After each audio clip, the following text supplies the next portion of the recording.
Vikings 5-4, but the Oh, question is, who will be this team's starting quarterback going forward?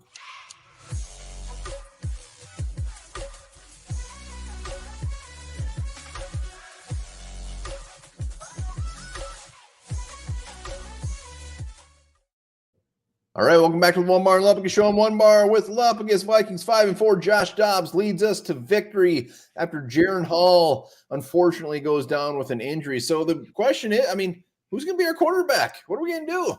who's it going to be? We're going to answer that. Before we do, be sure to subscribe to the channel. Download Underdog Fantasy. Why would you not do it? Promo code SKULL. Match up to the first 100 bones. Every game becomes important when you play on Underdog Fantasy. Josh Dobbs leads us to a beautiful victory, game-winning drive, 20 of 30, 158 yards, 2 touchdowns, 0 picks. Did have a couple fumbles, but it rushed the ball, 7 for 66, and a score. So who's gonna?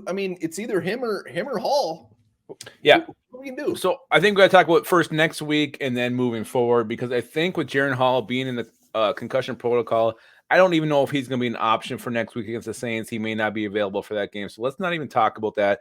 Probably going to be Josh Dobbs on Sunday. But I know we're all basking in the afterglow of what Josh Dobbs did, the victory, his legs, some of the plays he was able to make.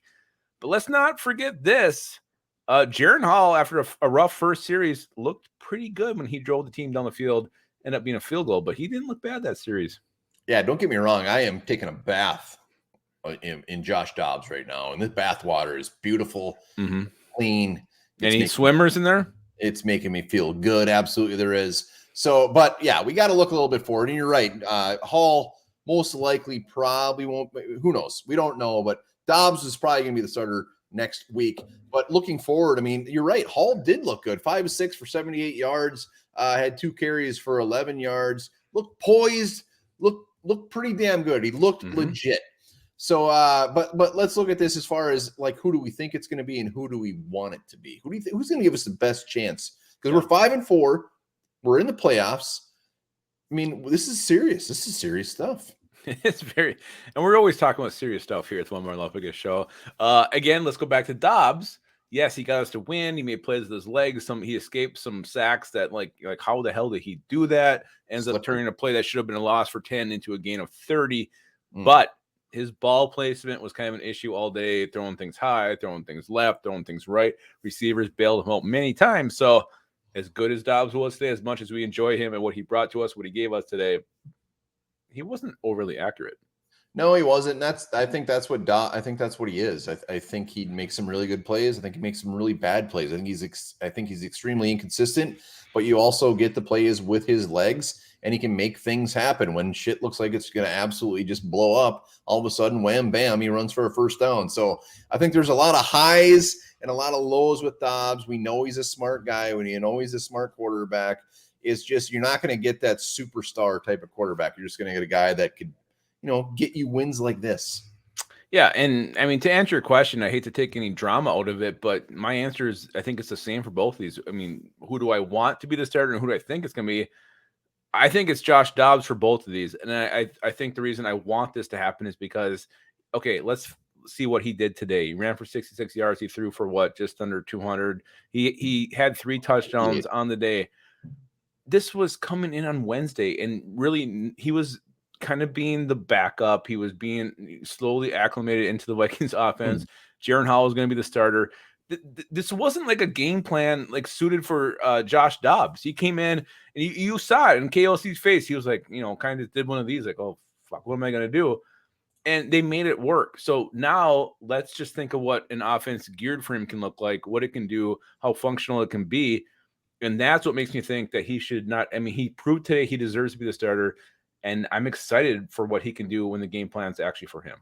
Yeah, it's moving forward, it's going to be Dobbs. It's going to be Dobbs' job to lose. Hall, there's no immediate reason to get him out here. This was a great little reason, a bad reason really, to get him out there and see what he can bring to the table. But now Dobbs is here, and there's no reason to rush Hall into anything. The way I see it shaken is Dobbs will be the guy, especially after today, but he'll be the guy as far as trying to lead us into the playoffs. If something goes really, really bad, Hall will come in. Also, I think Dobbs, if he goes to the point where all of a sudden not in contention, we're out of the playoffs, then put Hall in there. Hall clearly has a lot more of a future here than Dobbs. So yeah, it's Dobbs' job. It's smart. KOC, he's a smart guy. I mean, roll with Dobbs. Yeah, he earned it today, and it's not a knock on Hall. I think Hall actually looked pretty good. I mean, he rough first series, he overcame it, and he moved the team down the field. He made some key throws. He made some ballsy throws. And I mean, he ran the ball when he had to with his legs. So I think he brings the same thing that Josh Dobbs can bring to the table. So this isn't a knock on Hall by any means. Like, we're not like upset from what we saw from Jaron Hall today. Actually, I was actually kind of comforted by what I saw from him. But Dobbs earned it. Go with Dobbs moving forward.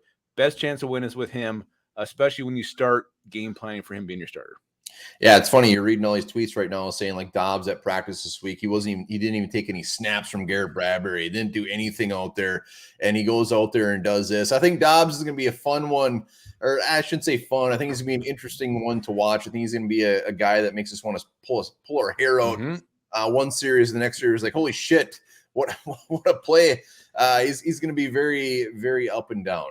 And what sums it up best is like he late in this game where he already made some beautiful plays. That throw he had to Brandon Paul where he was like 20 yards over his head and 30 yards beyond him. It was like, what the hell is that? And I think that's what we're going to see from Dobbs. Yeah, but for now, he led us to victory. He's going to lead us to the Saints and hopefully get another Dubski. Let's rack up those dubs. For Dobbs. Dubs for Dobbs. There we go. There you go. Dubs for Dobbs. We're on to something here.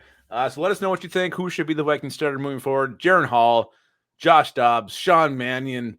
Oh, watch your damn mouth. Let us know what you think in the comments. And also, remember this. November 28th, 2012 was the most peaceful day New York City has ever had. Not a single violent crime was reported.